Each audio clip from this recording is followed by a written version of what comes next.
So hopefully watching this channel faithfully, you've learned to hit the ball longer and straighter. So in this video, let's apply what you've learned as I give you 4 great tips for lowering your scores out on the course. Just because you have a great golf swing doesn't mean you can score low, but I think this is going to help. Stay tuned.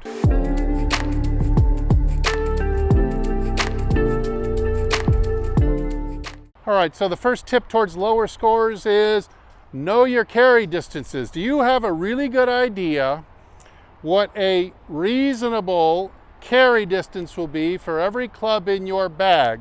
That's not your all-time greatest, nor is it an average. So if you were going to hit 10 6-irons, I've got a 6-iron here. If you're going to hit 10 6-irons, you're going to take the average of what's called the mode, statistical mode. That's where your most shots are clumped together. So that means you're going to get rid of probably that one perfect shot that you hit that went 10 yards farther. You're going to get rid of the 2 or 3 shortest ones that you kind of hit poorly, because we can never really plan for those. But we're looking for more of the midway, about the B or B plus shot. And we want to average those all together, and then we'll get a good, reliable carry number. So for me, a 6-iron, it's going to go about 195 in the air. Let's see if I can do that. And a little off to the right, but pretty darn close on my carry number at 194 there. So I'm pretty dialed into how far I'm hitting every club in the bag, and therefore when I'm out on the course at a certain distance or certain condition, I know reliably what club I need to pull. Most of you out there, you tend to overestimate how far you hit clubs.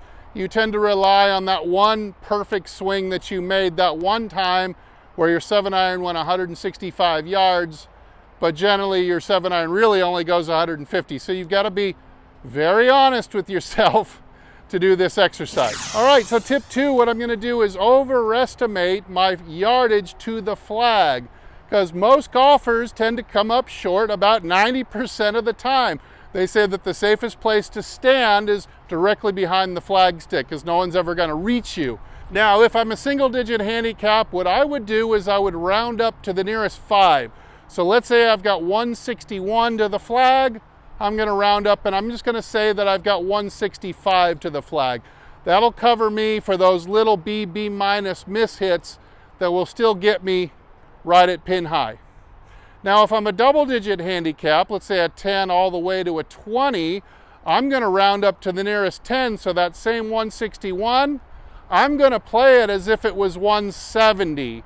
170, that's 9 extra yards. That's giving you extra leeway, because generally we tend to overestimate how far we're going to hit the next shot. All right, tip 3 is understanding and accepting what your miss is, or how you tend to miss. And this takes quite a bit of humility, admitting that you don't always hit the ball correctly, but if you have a certain trend, like my trend is to miss the ball a little bit short and to the right. So I'm going to factor that into my aiming point, especially on shots that have trouble. Now let's take a look at this aerial view of this green, and here's a circle I'm going to put down of my good shots and where they finish inside this tighter circle.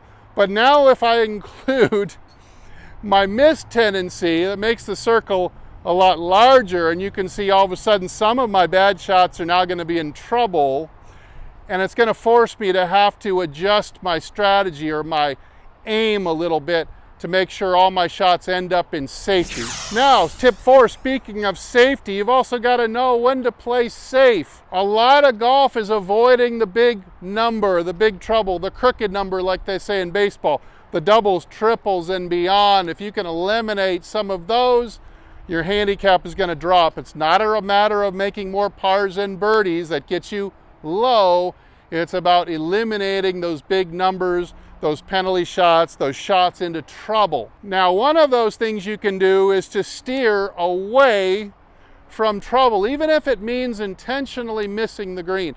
So let's take a look at, again, at another aerial view of a green up on the screen here, and you can see there's big trouble off to one side of the green. And so I'm overlaying my circle, my 6-iron circle, and where most of my shots are going to finish.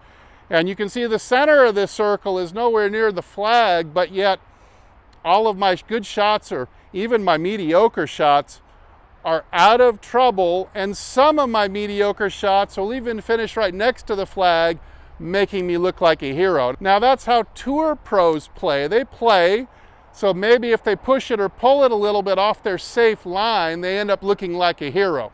Of course, don't admit that you missed the shot. Just take credit. Now another decision to play safe for a lot of golfers comes in the long approach shot. The long approach shot for higher handicappers, that could be anything outside of even 160 yards. For single digit golfers, it could come outside 190 to 200 yards. Is that shot really worth it? Or should you just play it safe and lay that ball into a spot that gives you an easy up and down for par?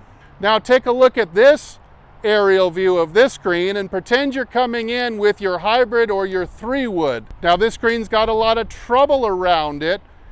Are you going to end up in trouble on the left, trouble on the right, trouble short? You know that that 3-wood or hybrid is probably not your most accurate club in the bag, and it might be the one that causes you to get a little bit awry. For some of you out there, it might even be your 4-iron and your 5-iron are just really hard for you to hit, and you can't predict where they're going to go. Well, in this case, it's not a big deal to cut that distance into 2.